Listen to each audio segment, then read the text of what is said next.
मैं अभी देख रहा था बाहर लखनऊ की चिकनकारी का काम परिवार का परिवार मिलकर के उस कार्य के साथ जुड़ता था, और एक विश्वास, यानी व्यापारी और हस्तशिल्पी के बीच में एक विश्वास का रिश्ता होता है। विश्वास का रिश्ता इस बात को लेकर के कि वह व्यापारी उसे सामान उपलब्ध करवाता है और वह उसमें चिकनकारी का कार्य करते हुए फिर वापस कर देता है।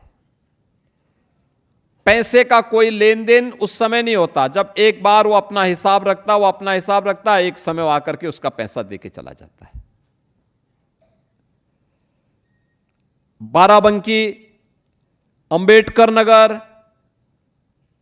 संत कबीर नगर, गोरखपुर, मऊ, आजमगढ़, वाराणसी, भदोई, मिर्जापुर,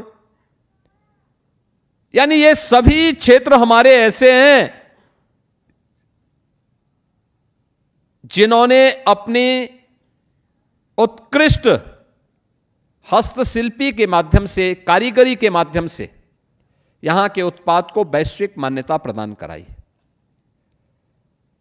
आज जब मैं भदोई के अंदर देखता हूं, कालीन के क्लस्टर को देखता हूं,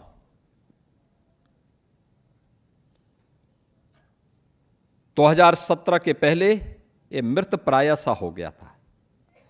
आज मुझे लगता है जब मैं वहां जाता हूं, देखता हूं, अब वो सैकड़ों करोड़ रुपए का एक्सपोर्ट कर रहे हैं कालीन दुनिया के बाजार में।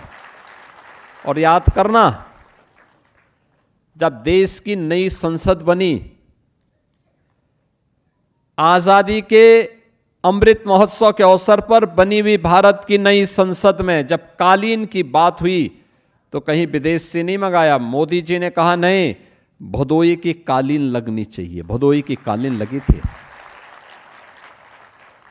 देश की संसद में अलग अलग जगहों पर उत्तर प्रदेश के हस्तशिल्पी और कारीगरों के सम्मान झलकते हुए दिखाई देते हैं। आप पार्लियामेंट के अंदर जाकर के देख सकते हैं, वो आपको दिखाई देगा। हमारा कारीगर, हमारा हस्तशिल्पी जो परिश्रम करेगा, हम जब स्वदेशी उत्पादों को बढ़ावा देंगे, उसको प्रोत्साहित करेंगे, तो भारत का पैसा भारत में ही लगेगा। तो हमारे हस्तशिल्पी के चेहरे पर खुशहाली आएगी, उसके चेहरे पर समृद्धि, उसके जीवन में समृद्धि आएगी। यह समृद्धि एक व्यक्ति का नहीं बल्कि पूरे देश की समृद्धि का कारण बनेगा। और उसी समृद्धि को आगे बढ़ाने की दिशा में आज ये प्रयास प्रारंभ हुआ है। इसी के लिए सारे कार्य किए जा रहे हैं।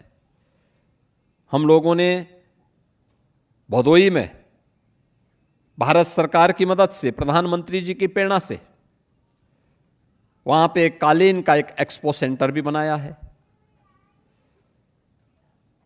वाराणसी में एक फैसिलिटेशन सेंटर की स्थापना हुई है।